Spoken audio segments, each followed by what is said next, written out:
Hi everyone, कैसे आप सब लोग? आई होप बहुत अच्छे होंगे, अपनी रिसर्च भी बहुत अच्छे से कर रहे होंगे। आज हम बेला कासा का फाइनेंशियल रिजल्ट और इन्वेस्टर्स प्रेजेंटेशन का डेटा स्टडी करेंगे। आई होप आपने इसका बिजनेस मॉडल एनालिसिस वाला वीडियो देख लिया होगा, ताकि आपको एक बेटर क्लियरेंस और एक अच्छा क्लियर पिक्चर मिल जाएगा about Bella Casa. And I hope आपको इसका बिजनेस मॉडल भी समझ में आया होगा, थोड़ा सा डिफरेंट है, kind of a proxy thing. And so या अब हम देखते हैं कि फाइनेंशियल रिजल्ट में लाइक इस रिजल्ट से हम आगे के लिए क्या गाइडेंस ले सकते हैं, क्योंकि एज सच बेला का सा कोई गाइडेंस अभी तक इन्होंने दिया नहीं है। एंड ऑल्सो ये सिर्फ साल में एक बार पीपीटी देते हैं एंड कोई कॉन कॉल करते नहीं हैं। So we need to be very precise about what we study, and that's why थोड़ा सा वीडियो हो सकता है लंबा हो जाए। एंड या let's start. And before that मैं क्लियर कर देती हूँ, मैं कोई भी इन्वेस्टमेंट टिप्स या रिकमेंडेशंस नहीं दे रही हूँ। सो अगर आप किसी भी कंपनी में इन्वेस्ट करने जा रहे हैं, आप अपने रिसर्च खुद से करिए, ओके। सो या एंड इस कंपनी के बारे में ऑलरेडी हम काफ़ी बात कर चुके हैं। सो कंपनी जो है एक प्रॉक्सी कंपनी है, लेके बहुत सारे बिजनेसेस को सप्लाई करती है। और क्या सप्लाई करती है? कपड़े, एप्रल, ओके। सो एंड इसका जो बिजनेस है वो हाइब्रिड है, B2B भी है, B2C भी एंड D2C भी है, ओके। सो इसका क्लियरेंस आपको बिजनेस मॉडल में मिल जाएगा। एंड इसकी जो ऑपरेटिंग कैपेसिटी है उसकी बात कर लेते हैं। सो करेंटली जो कंपनी है उसके 5 मैन्युफैक्चरिंग प्लांट्स है, वो सब के सब जयपुर में है। इसका जो ऑफिस है वो भी जयपुर में ही है। एंड 2 करोड़ पीसेस जो है ये पर एनम प्रोड्यूस करते हैं, okay. So it is like इनकी जो कैपेसिटी है अकॉर्डिंग टू देयर बिजनेस काफ़ी अच्छी है, वी कैन से।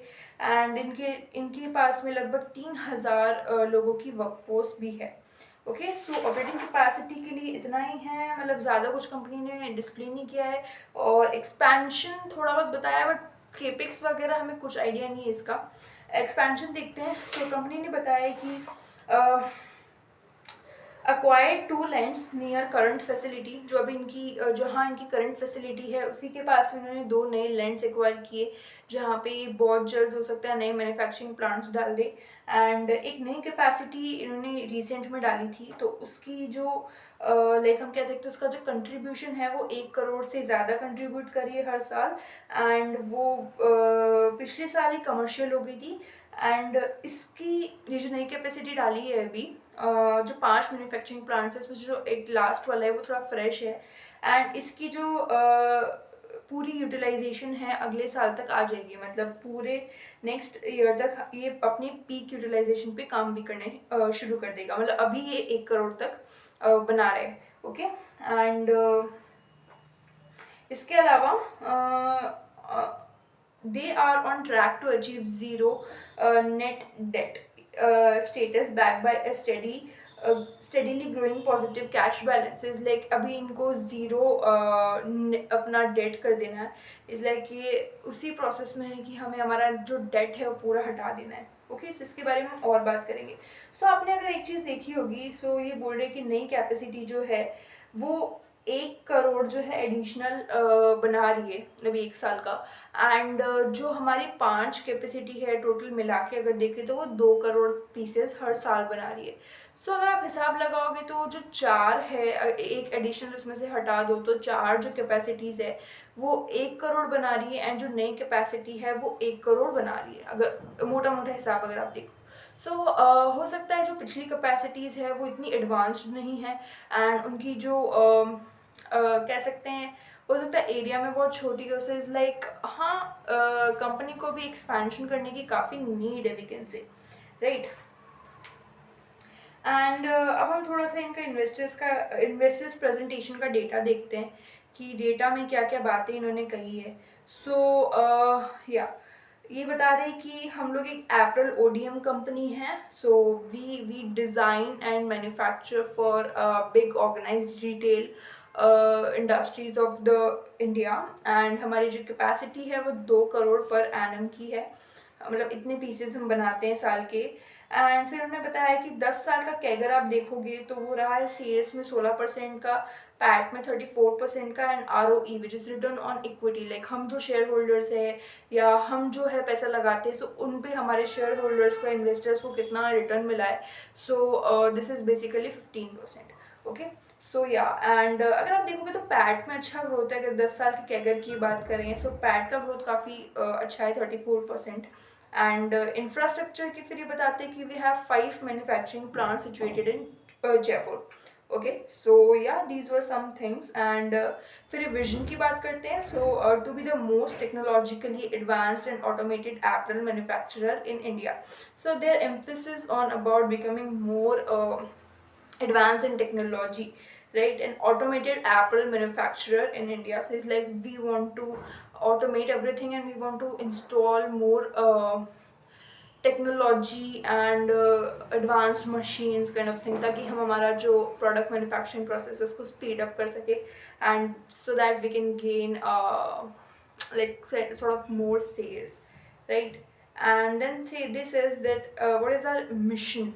So to leverage cutting edge technology and deliver delightful designs, superior quality and unmatched procurement experiences across fashion categories to business partners. So it's like their main goal is to achieve like cutting edge technology, ताकि हम margin को save कर सके, time को save कर सके, and so that we can deliver the best quality design, superior quality. And हमारी जो प्रोक्योरमेंट है, हमारी जो रॉ मटेरियल हम लोग परचेज करते हैं, वो हमें बहुत ही अच्छे लेवल पे करना है ताकि हमारे मार्जिन वहाँ से बच सके, एंड सो दैट बहुत ही अच्छा चीज़ें हम भी इसमें से निकाल सके, अच्छे मार्जिन निकाल सके, and so that we can also deliver good things to our customers as well. जो इनके कस्टमर कौन है? बड़े बड़े ऑर्गेनाइज रिटेल्स, राइट? सो या एंड देन वो बताते हैं कुछ और चीज़ें, that they have ODM leadership, like they design end to end and development and manufacturing capabilities under one roof. मतलब एक ही छत के नीचे क्या करें, डिज़ाइन भी करें and develop basically improvement kind of thing, and manufacturing भी करके दे रहे हैं.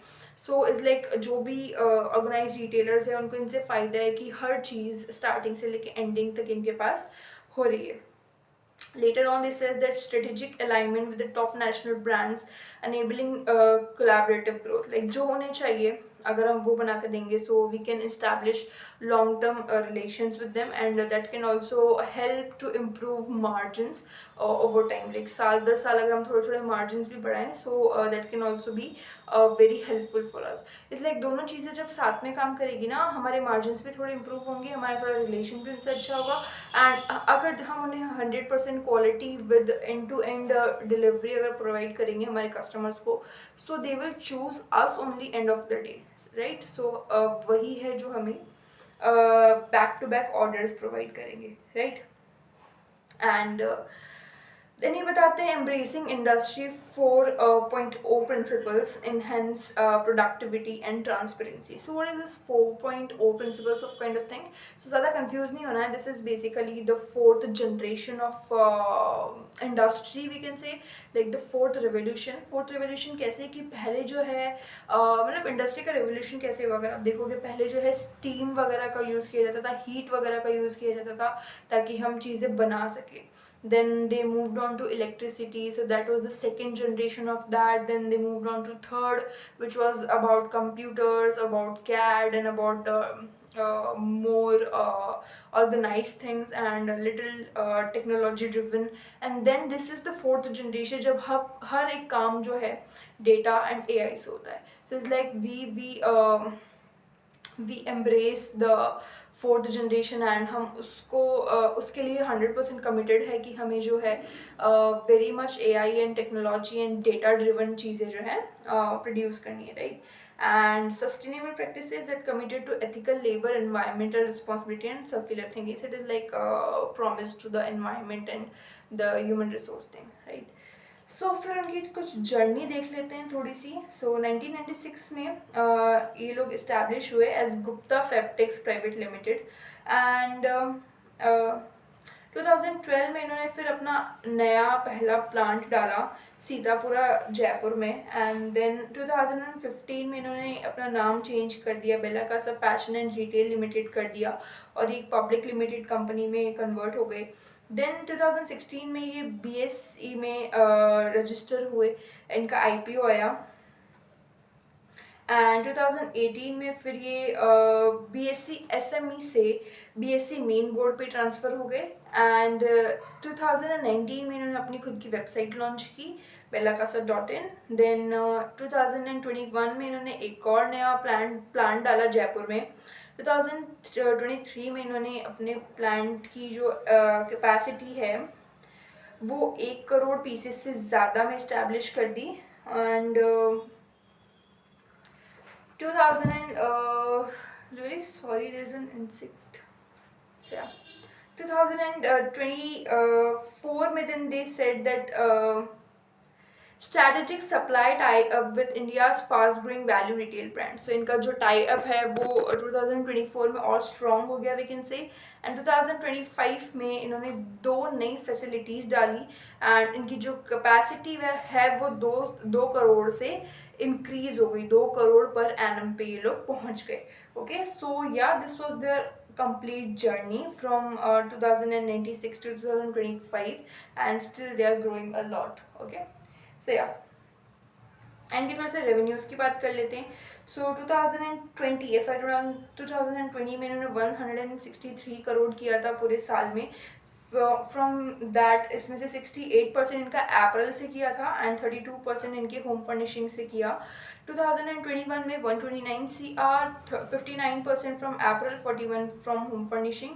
एंड 2022 में 206 CR का रेवेन्यू किया। From that 63% from April, 37 from home furnishing।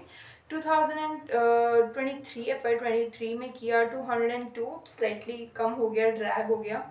And 71% from April and 29% from home furnishing. Later on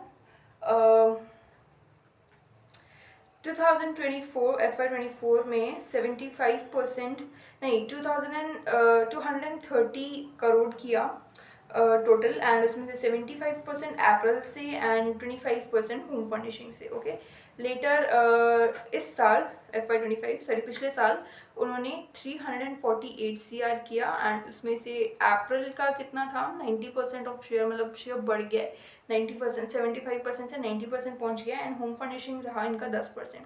so it is like इनका जो अप्रैल वाला सेक्शन है वो बढ़ता जा रहा है। सो इससे हमें क्या पता चलता है कि अगर आप देखोगे सो ज़्यादा से ज़्यादा ब्रांड्स जो है इनसे कनेक्ट हो रहे हैं एंड ओवरऑल इनके जो कस्टमर बेस है वो और ज़्यादा स्ट्रॉन्ग बन रहा है, राइट। सो इनके जो कस्टमर्स हैं उनकी बात करते हैं। एंड इनके कस्टमर्स सुना Zudio, Trends, Pantaloon, Style Up, Yousta, Reliance Retail, Lifestyle, Trent Limited and Shopper Stop, Fab India, Amazon, Vishal Megamart, D Mart and Flipkart, Udaan, Ajio, Jio Mart, Myntra, Meesho, V Mart, Snapdeal. So yeah Urban Ladder, National Handloom, Easy Buy, Lime Road V Mart का आपका brand है। And so या मतलब इतने आपके बड़े बड़े brands, ये सब लिटरली बहुत बड़े बड़े ब्रांड्स है। एंड इतने सारे ब्रांड्स जो है आपके कस्टमर है। सो इट इज़ लाइक आपका जो कस्टमर बेस है वो बढ़ रहा है साल दर साल, है ना। और हो सकता है अगले साल के पीपीटी में, क्योंकि साल में एक ही पीपीटी देते हैं, सो अगले साल के पीपीटी में और ज़्यादा इनके कस्टमर्स हमको देखने मिल सकते हैं, है ना। कुछ और चीज़ें देखते हैं, इसलिए बताते हैं फाउंडेशन क्या है इनके सक्सेस की, बेसिकली पिलर्स क्या है। So high volume manufacturing capacity and capability. So हम लोग जो है वॉल्यूम बड़ी वॉल्यूम में मैन्युफैक्चर कर पा रहे हैं। So that is the one thing जिससे हमारे जो कस्टमर्स हैं हमसे जुड़े हुए हैं।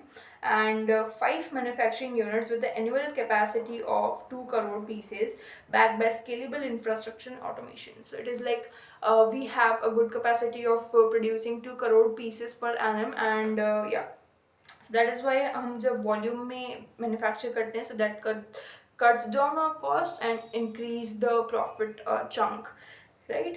and फिर बताते हैं कि हमारी जो प्रोडक्टिविटी है वो कैसी है। सो इंडस्ट्री लीडिंग 20 पीसेस पर ऑपरेटर अ डे। इसका मैं अभी बताती हूँ। With ideal man machine ratios and intelligent space utilisation for maximum output per square feet. So ये बोलते हैं कि एक दिन में हमारा एक ऑपरेटर कह लो या जो मशीन ऑपरेट कर रहा है वो कह लो, सो इट्स लाइक वो एक दिन में 20 पीसेस बना पा रहा है. Okay, so this is a very good man and machine ratio that एक दिन में 20 पीसेस बनाना. एंड बाकी जो इंडस्ट्री सेम इंडस्ट्री करी है उससे इनका जो ये रेशियो है वो ज़्यादा है. सो इस तरह से इनकी एफिशिएंसी जो है मेंटेन्ड और एक अच्छा रेशियो है ये बताते हैं, है ना. एंड इसके बाद में कुछ एडवांस टेक्नोलॉजी के बारे में बताते हैं like Blue Cactus, ERP and RFID. So ERP is basically आपका enterprise resource planning and RFID is basically और radio frequency identification. So these are some technical things जो इनको यूज़ में आता है basically about QR and scanning related things. So somewhat इनके data को maintain करने के लिए like real time tracking, data transparency, digitalized workflows, and so this is are the things which better the production cycle. Yeah, so advanced technologies की फिर बात करते हैं. फिर बताते हैं कि design-led ODM solutions, that a NIFT-led creative design studio leverages CAD and CAM tools to deep trend insight to co-create fashion collections for Gen Z and mass premium segments. So it is like we have a NIFT-led creative design studio and हम लोग बहुत ही अच्छे से design कर रहे हैं. This is the basic thought of this particular thing, and that leads to very high quality and particularly designed things जो actual में जिनका डिमांड है, एक्चुअल में जिनकी ट्रेंड है मार्केट में. ओके, सो फिर बताते हैं in house quality lab assurance. So कुछ चीज़ें हैं फिर ये about their quality and then वो सस्टेनेबिलिटी की बात करते हैं कि that we have eco conscious water usages and energy saving machineries and kind of things. So these were some things जो ये एक्सप्लेन करते हैं. उसके बाद में बताते हैं अपने होम फर्निशिंग बिजनेस के बारे में, जिसमें बेसिकली बेड शीट्स हो गए, कर्टन्स हो गए, जो चीज़ें हमने बात करी थी ना. So manufacturing, branding and distribution of home furnishing products under brand Bella Casa B2C business, फिर ये बताते हैं. And one of the few organised home and furnishing player in largely unorganise market. So we are the one of the few, मतलब बहुत कम organised home furnishing players है हमारे market में. बहुत ज़्यादा अनऑर्गेनाइज मिलेगा आपको इंडस्ट्री. सो हम बहुत लीडिंग इंडस्ट्री है या लीडिंग कंपनी है in this particular market. And we have omni channel presence across modern and traditional trade trends. So like we have omni channel, आपको shops पे भी मिल जाएगा हमारा product ना आपको online भी मिल जाएगा, right? So yeah, and so modern trade के लिए उन्होंने बताया कि we have bellacasa.in and we are present over e-commerce platforms as well. So they manufacture the thing, they manufacture the home furnishing items, then they brand it and they distribute it. Okay, so that all goes under the Bella Casa brand. And so फिर ये बताते हैं कि we have 8,000 plus retail touch points. ऐसे 8,000 से ज़्यादा retail touch points हमारे पास में जहाँ आपको हमारे बेला कासा की होम फर्निशिंग आइटम्स मिल जाएंगे. And we have 1,500 plus distributors. Okay, so that's a great number. I won't say a very big kind of number, but yeah, that can improve more better, right? As such, मैंने कभी बेला कासा का नाम नहीं सुना है in this home furnishing industries. Okay, so I have, if you heard the name or you have bought some home furnishing products, so please let me know. Yeah, then they says that कुछ developments की बात करते हैं. So they says that Apple business continues to fuel growth, now contributing 90% of revenue, volume surge and impressive 64% during the year. So it's like अगर volume की बात करोगे, volume growth की बात करोगे तो 64% का वॉल्यूम ग्रोथ हुआ है एंड 90% जो है रेवेन्यू का कंट्रीब्यूशन कहाँ से आ रहा है, एप्पल बिजनेस से आ रहा है. सो ये बता रहे हैं एप्पल बिजनेस हमारा बहुत अच्छे से ग्रो कर रहा है. ओके, सो देन फिर ये बताता है acquired 2 lands in close proximity to current facility, मतलब हमारी करंट फैसिलिटी के पास से हमने 2 लैंड्स खरीदे हैं एंड इससे हमारा बहुत जल्दी फ्यूचर में स्केलेबल हो जाएंगे हम लोग, राइट?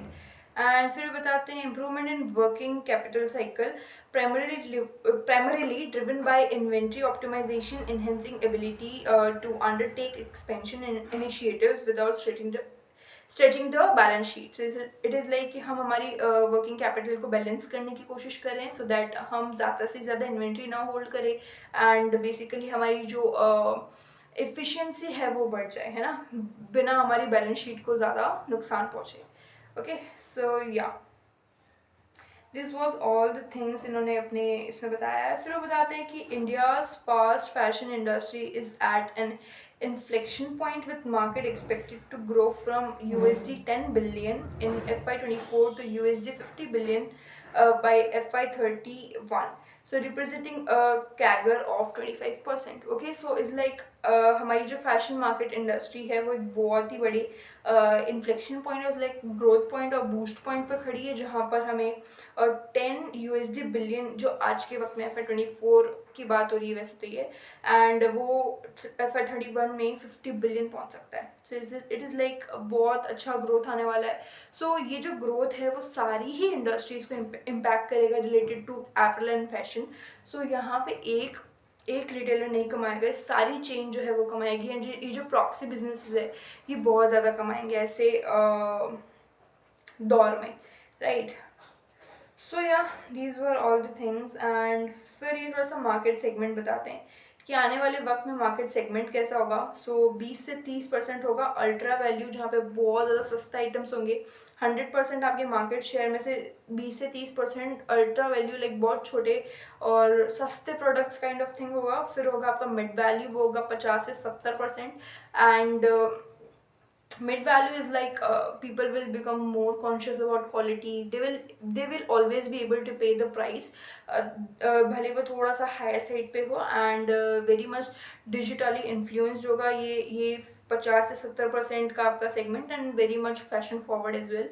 एंड यहाँ पे लोग ऑलमोस्ट आपको एक अच्छा अमाउंट भी पे करेंगे एंड 10 to 20% रहेगा आपका premium.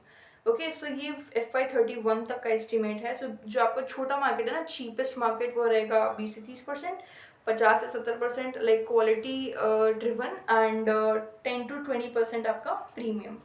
Okay, and then they says कि हमें ऐसी कौन सी चीज़ जो हमारे लॉन्ग टर्म में हेल्प करेगी ग्रोथ करने में, right. So target mid value and premium brands with end to end supply chain solution. So is like हमें जो है थोड़े से बड़े ब्रांड्स को अपना कस्टमर बनाना है ताकि हमारे जो है हाई वैल्यू ऑर्डर्स मिले और थोड़े बेटर मार्जिन्स मिले और हम उन्हें end to end supply chain solutions देंगे तो that will help them also, right. And फिर वो बताते हैं अगर ये चीज़ होती तो उन्हें बहुत अच्छा एक ग्रोथ मिलेगा. Then this says that order value boost order value and stickiness via full product portfolios, integrated services and volume based pricing. So it is like हमें जो है हमारे कस्टमर्स को एक अच्छा वैल्यू प्रोवाइड करना है एंड उन्हें एक स्टिकीनेस इज लाइक हमें बस उन्हें चिपका के रखना है और is like we want those customers to become are repeat and loyal customers as well. And कैसे करेंगे, फुल प्रोडक्ट पोर्टफोलियो हम शुरू से लेके एंड तक सब कुछ डिज़ाइन करके देंगे एंड ज़्यादा से ज़्यादा प्रोडक्ट मिक्स देंगे लाइक लड़कियों का, आदमियों का, एथनिक वियर, वेस्टर्न वियर, हम लोग सब कुछ प्रोवाइड करेंगे. एंड इंटीग्रेटेड सर्विसेज, हमारी सर्विसेज लाइक इंटीग्रेटेड होगी, everything will be included in that end to end. And हम प्राइसिंग जो है वो थोड़ी सी वॉल्यूम बेस्ड रखेंगे, जितना वॉल्यूम उस हिसाब से हमारी प्राइसिंग्स वगैरह डिसाइड होगी kind of thing, right. So it will increase the client loyalty and के लिए एक स्टेबल और एक लॉन्ग टर्म बिजनेस जो है बन जाएगा, right. Leverage account insights to upsell high margin SKUs and align products with seasonal and client needs. So it is like कि इनको जो है better account margin leverage account insights and upsell. So it is like इनको जो है per sale like per client जो sales है वो increase करना है. हाई मार्जिन SKUs थोड़ा सा इनको बेचने ताकि हमारी मार्जिन थोड़े से सिक्योर हो सके और उनकी नीड्स के अकॉर्डिंग इनको अपने जो है प्रोडक्ट्स को अलाइन करना है, इनकी जो क्लाइंट की नीड्स है, जो भी सीजनल डिमांड्स है. सो अगर हम वो चीज़ें थोड़ा सा करेंगे तो हमारी जो है सेल्स पर क्लाइंट इंक्रीज होगी और प्रॉफिट जो है ऑर्डर के साथ साथ इंक्रीज होता चला जाएगा. So right. And partner with international distributors, use use India's manufacturing edge for cost efficient export. So it is like कि हमें एक नया मार्केट एक्सप्लोर करना है, थोड़ा सा इंटरनेशनल डिस्ट्रीब्यूटर्स को इनवाइट करना है, उन्हें भी अपना कस्टमर बनाना है, एंड हम जो है इंडिया के बाहर भी थोड़ा सा रेवेन्यू जो है जनरेट कर पाएंगे, राइट। फिर ये बताते हैं strengthen the cash flows, cut debt reliance to improve return metrics. So it is like हमें थोड़ा सा हमारे कैश फ्लो को इम्प्रूव करना है एंड थोड़ा सा डेट कम करना है, एंड ताकि हमारे जो रिटर्न मैट्रिक्स है थोड़े अच्छे हो सके। सो it's like it is like थोड़ा सा इंटरेस्ट कम होगा तो हमारे जो प्रॉफिट है वो बेटर होगा, थोड़ी सी फाइनेंशियल हेल्थ अच्छी होगी, एंड पर ऑर्डर अगर हमारे वर्किंग फ्लोज अच्छे होंगे तो पर ऑर्डर्स के साथ में भी हम कुछ कुछ मार्जिन सेव कर लेंगे, right. So develop scalable and cost efficient infrastructure for future growth, मतलब हमें ऐसा एक मॉडल बनाना है जिससे हम जो है हर ऑर्डर पे ज़्यादा कर सके, क्योंकि जब सेम फैक्ट्री है उसी स्पेस में जब थोड़ा सा ज़्यादा प्रोड्यूस करेगी सो हमारे जो प्रॉफिट मार्जिन है वो थोड़े से बढ़ जाएंगे। सो इट इज़ लाइक हमें कॉस्ट एफिशिएंट बनना है, कम जितना एरिया उसमें भी और ज़्यादा से ज़्यादा प्रोड्यूस करना है, right. And modernise workflows, optimise design and reduce waste. It is like हमें थोड़ा सा कम वेस्ट करना है एंड डिज़ाइन लेड चीज़ें करनी है। सो it is sort of same, and move towards JIT, which is just in time inventory, driven by data demand for forecasting, leading to lower cost and faster delivery. So it is like हमें जो just in time inventory थोड़ा सा develop करना है, मतलब basically हमारी inventory जो है ज़्यादा टाइम तक सेट ना करे और जो ट्रेंड है मार्केट में उसको जल्दी से जल्दी फुलफिल कर सके, right. So yeah so these were some things, and इन्होंने एक जगह ये भी बताया कि हमारा जो है जो प्रोसेस है ना इनके डिज़ाइनिंग का, डिज़ाइन टू मैन्युफैक्चर, वो सिर्फ 30 to 45 डेज ही है, ओके। सो या इट इज़ क्वाइट शॉर्ट। एक और इन्होंने एक चीज़ बोली है कि maintaining optimal inventory to meet production of 7 days sales demand without trying up capital. So it is like हमें 7 days सेल्स पे काम करना है कि 7 दिन के अंदर अंदर हमारी मतलब हमें सिर्फ 7 दिन की इन्वेंट्री हमारे पास रखनी है, उससे ज़्यादा हम नहीं रखेंगे ताकि हमारे इन्वेंट्री डेज भी कम हो जाए और हमें कैपिटल हमारा लॉक भी ना हो। सो yeah these were some things जो इन्होंने अपने इसमें बताया है प्रेजेंटेशन में। ये थोड़ा सा डेटा इन्होंने डिस्प्ले किया है वो देख लेते हैं फटाफट से। सो रेवेन्यू इन्होंने बताया कितना हमारा ग्रो हुआ है, रेवेन्यू ऑलरेडी हम देख चुके हैं तो मैं वापस रिपीट नहीं करूँगी, इट इज़ सेम जो मैंने सबसे पहले बताया था आपको। सो इसका जो कैगर ये बताते हैं वो है 16% का कैगर इन्होंने अपने रेवेन्यू में अचीव किया है। Last profit was 348 CR, okay, for FY25। And operating profit and margin इन्होंने कैसे सिक्योर किए हैं, so just give me a second, let me zoom that out. या सो फिर ये बताते हैं कि हमारे ऑपरेटिंग प्रॉफिट हमने कितने कितने किए हैं। सो FY21 11.1% CR, FY22 21.2, FY23 15.5 CR, FY24 19.0, it is 19 CR, ये ऑपरेटिंग प्रॉफिट्स है ना, and FY25 28.7 CR। So it is like operating profits इनके थोड़े थोड़े बढ़ रहे हैं। और मार्जिन की अगर बात करेंगे तो 8.6% हुआ, फिर 10.3, फिर 7.7 थोड़ा सा ड्रैग हो गया, and 7.7% again, 8.2%, and today 8.2%। So it is like margin भी इंप्रूव हो रहे हैं।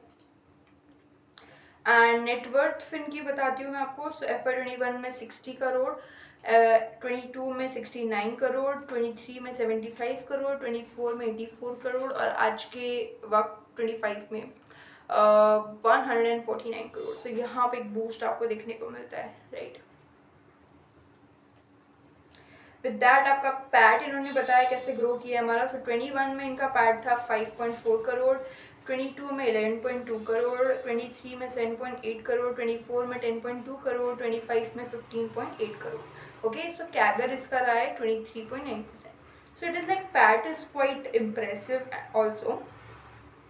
फिर ROCE इन्होंने बताया। सो ROCE is basically return on capital employed. It is like company ने, जो मैनेजमेंट ने जितनी कैपिटल लगाई है, जो मालिकों ने जितनी कैपिटल लगाई है, सो उस पर कितना इनको रिटर्न मिला है, okay. So FY21 9.4%, FY25 16.8%, FY23 11.5%, FY24 14.2%, FY25 17.4%. So ROCE भी अच्छा है. As a small cap, sorry, micro cap company, we can say that yeah, it is quite impressive.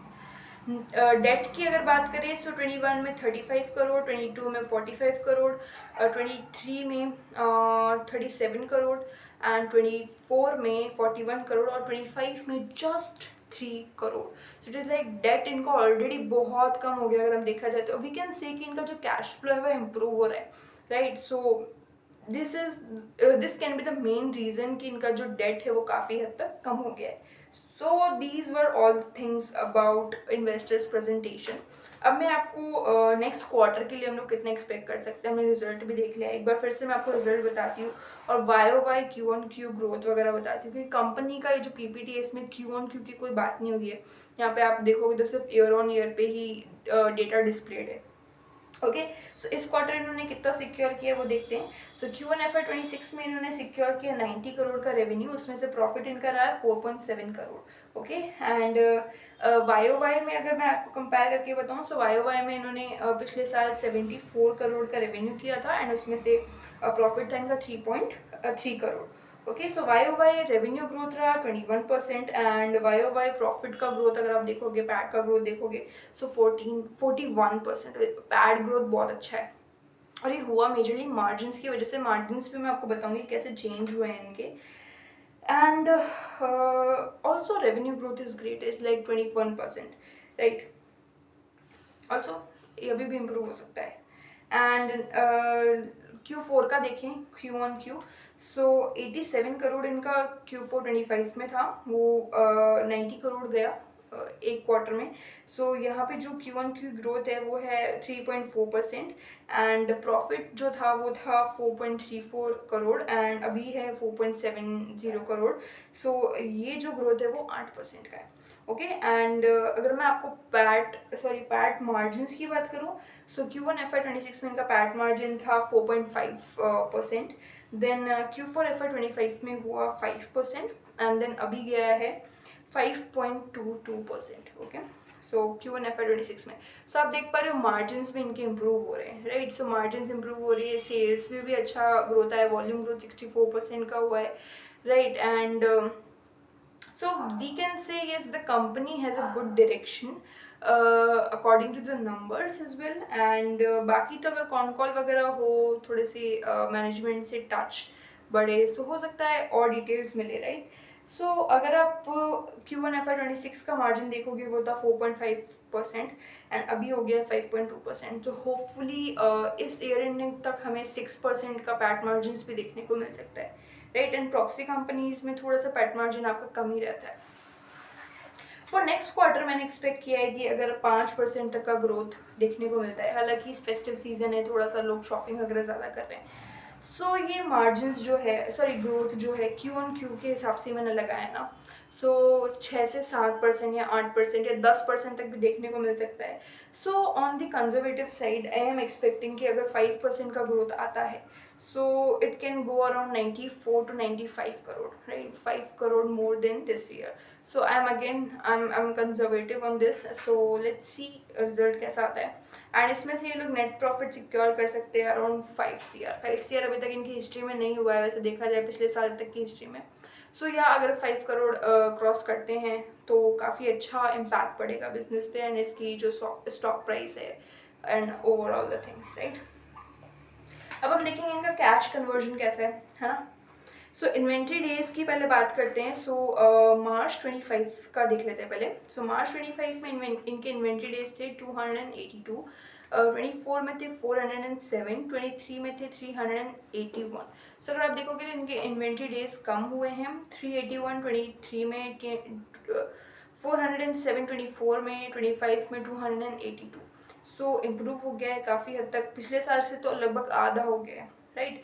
Debtor days की बात करते हैं. सो डेटर डेज 65 रहे मार्च 23 में, मार्च 24 में 61 एंड 25 में 52. तो ये भी कम हुआ है. एंड 52 इस साल का है. सो quite better than last 2 years। And payable days की बात करते हैं तो पहले 110, फिर 110 और इस बार है 70। सो पेबल डेज कम हो गए हैं। so इससे हमारे कैश कन्वर्जन पे थोड़ा असर पड़ेगा कि हाँ वो थोड़े से बढ़ जाएंगे, बट क्योंकि हमारे इन्वेंट्री डेज और डेटर डेज ऑलरेडी थोड़े से कम हैं तो हो सकता है कैश कन्वर्जन अच्छा हो। देखते हैं, अब कैश कन्वर्जन देखते हैं। सो मार्च 23 में इनका कैश कन्वर्जन था 336 डेज का, मतलब लगभग साल भर इनके पास में पैसा नहीं रहता था अपने माल को बेचने के बाद में, माल बनने के बाद में ना। एंड 24 में 357 डेज का कैश कन्वर्जन था, ये तो एक साल से भी ज़्यादा है। एंड विद मार्च 25 इस साल इनका कैश कन्वर्जन हुआ 264, तो ये इम्प्रूवड है, काफ़ी अच्छा इम्प्रूवमेंट किया है, लगभग 150 दिन कम हो गया है। सो यस, हो सकता है मार्च 26 में और अच्छा देखने को मिले, राइट। अब इसके पीई की बात करते हैं। आई होप आपको पीई और ईपीएस समझ में आ गया होगा मेरे पिछले वीडियो से, है ना। सो पीई क्या है इसका, 31.9। ओके, सो अब इसका जो बेंचमार्क अगर आपको लेना है, सो आप इंडस्ट्री पीई ले लो। इंडस्ट्री पीई आपको मिलेगा 46.86। सो पीई अभी थोड़ा सा नीचे है, बट आई बिलीव कि इस कंपनी के हिसाब से अभी इसका पीई सही है, मतलब बहुत ज़्यादा महंगा भी नहीं है और बहुत ज़्यादा सस्ता भी नहीं है। We can say a little dragged from the industry PE, but once अगर इनका रिजल्ट अच्छा आता है for 26, ये अपने आप PE ऊपर चला जाएगा। एंड क्वार्टरली ईपीएस देखते हैं, ईपीएस कैसे इंप्रूव हुआ, तो मैं जून 25 से जून 26 तक का आपको बताऊंगी। सो आप क्वार्टर अपने हिसाब से देख लेना। सो इनका जून 25 में ईपीएस था 2 रुपीज़, 2.49 रुपीज़, देन हुआ 3.44 रुपीज़, देन हुआ 2.62 रुपीज़, देन हुआ 3.24 rupees, and then Q1 sorry June 25 जो अभी का क्वार्टर गया ना आपका, ये मैंने नंबर सही से मार्क नहीं किए शायद। सो Q1 26 में इनका जो EPS रहा वो रहा 3.51 रुपीज़। सो इस लाइक आपका जो EPS है क्वार्टर बेसिस पे बढ़ा है, राइट। 2 रुपये से 3, 3 से 2, 3 से 2 से फिर 3 हुआ, अभी 3.5 रुपया दे रहा है ये EPS। Okay, and yearly EPS की बात करते हैं तो 21 में इनका EPS था 4.03, देन 22 में हुआ 8.33, जस्ट डबल। एंड 23 में थोड़ा सा ड्रैग हो गया, so maybe because of covid थोड़ा सा बिजनेस नहीं चला होगा, so kind of thing. And 5.79 हुआ, हालांकि 23 से तो कोविड जा चुका था। देन 24 में इनका EPS हुआ 7.60, एंड अभी 2025 में इनका EPS रहा 11.80।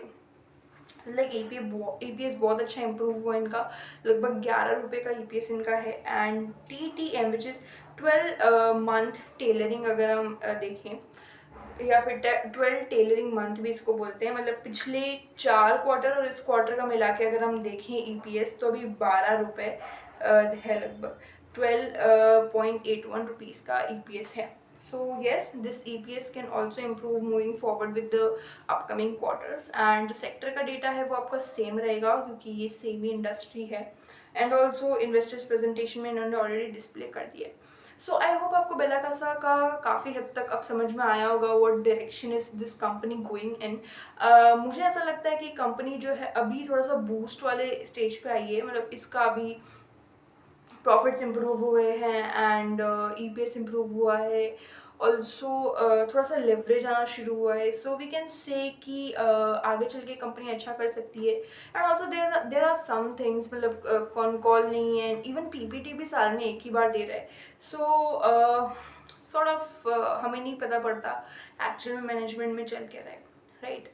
सो मे बी हो सकता है कभी कभी हम डेटा नहीं ठीक से पता पड़ पाए हमें, बट आप चाहो तो पर्सनली इसको जाके विजिट भी कर सकते हो, बहुत बड़ी कंपनी नहीं है, सो आपको जानकारी मिल जाएगी ज़्यादा से ज़्यादा। And yeah this was all the things about Bella Casa. कोई और भी नया अपडेट आता है, रिजल्ट अभी जैसे Q2 का रिजल्ट आएगा, so we will study the result as well, फिर हम अंदाज़ा लगाएंगे कि क्या क्या चीज़ें चेंज हुई है, क्या क्या बिगड़ी है, या और हम फ्यूचर के लिए क्या एक्सपेक्ट कर सकते हैं, राइट। सो आप अपना कैलकुलेशन करो बेला कासा पे। आप कितना एक्सपेक्ट कर रहे हो, आपका नंबर क्या आ रहा है ना, और ऐसे कौन से पॉइंट्स आपको मिलते हैं about Bella Casa, and like positive points, negative points, anything which is really impressive about their business, and business model को अच्छे से समझना कि एक्चुअल में इनका बिजनेस मॉडल क्या है, इनकी क्या क्या साइकिल्स आती है, कहाँ कहाँ ये ड्रैग कर सकते हैं, राइट.